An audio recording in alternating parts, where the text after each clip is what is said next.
माँ बिना मायका ट्रेन पटरी पर अनवरत भाग रही थी और साथ ही भाग रही थी सत्ता की सोच। खिड़की से बाहर देखते हुए याद आ रही थी माँ की पिछले साल जब वो इसी तरह गर्मी की छुट्टियों मायके जा रही थी तो बच्चों के साथ तो क्या उत्साह और उमंग थी, कितनी तैयारियाँ। साल की सबसे लंबी छुट्टी, बस समय जैसे कट ही नहीं रहा था। बच्चे भी नानी, मामा, मामी और उनके बच्चों से मिलने को चहक रहे थे।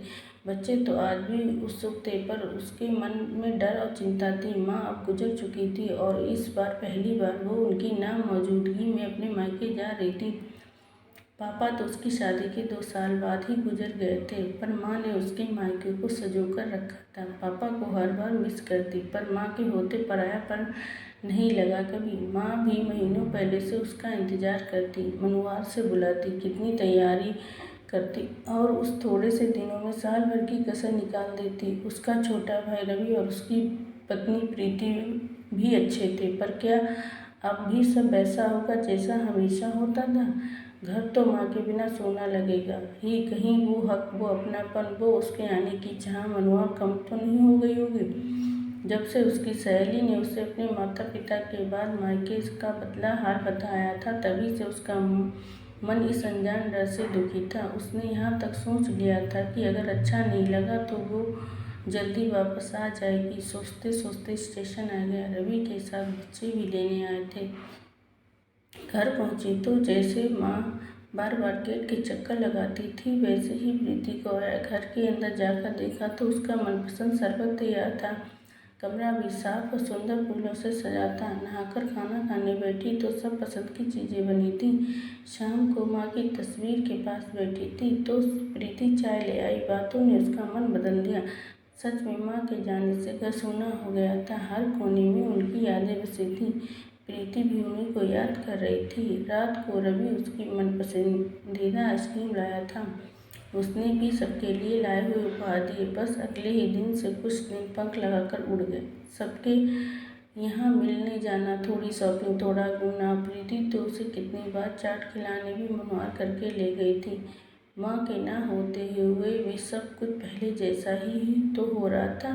वही दुलार, वही हल्कापन। और तभी एक दिन उसने देखा कि प्रीति अचार के डब्बों में से अचार, घर के पिसे मसाले और गांव से लाया गुड़ और बहुत सा और सामान पैक कर रही थी। यही तो माँ किया करती थी।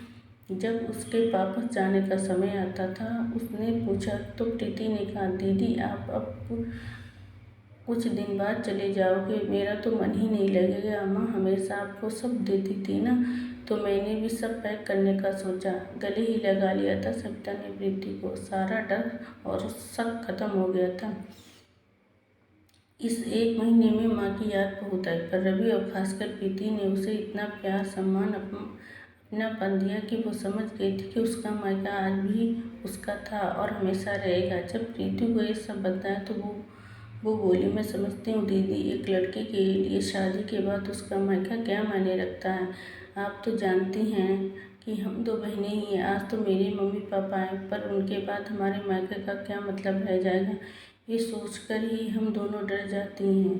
किसके लिए जाएंगे हम वहाँ। मैं तो आपसे आपका मायका छीनने की सोच भी नहीं सकते। लड़की ससुराल में दुखी हो तब मायका वो जगह है जहाँ वो अपना दर्द बांटती है, कुछ सुकून मिलता है। और सुखी भी हो तो भी वहीं तो बचपन की यादें बसती हैं।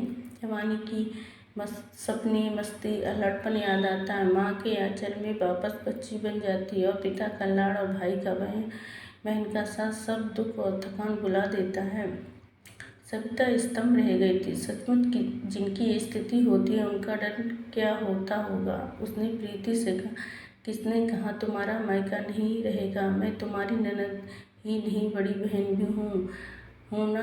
भगवान करे अंकल आंटी का साया हमेशा बना रहे, पर खुद को कभी अकेला मत समझना। माँ नहीं है तो मैं तो हूँ ना।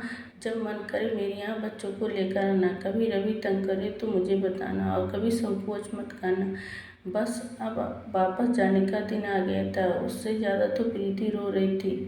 फिर आने और जल्दी मिलने और रोज़ फ़ोन के वादे के साथ आज सविता वैसे ही विदा हो रही थी जैसे माँ किया करती थी। फिर आने के लिए सविता भाग्यशाली है और कि उसकी माँ के बाद भी उसके मायके में सब कुछ पहले जैसा ही था।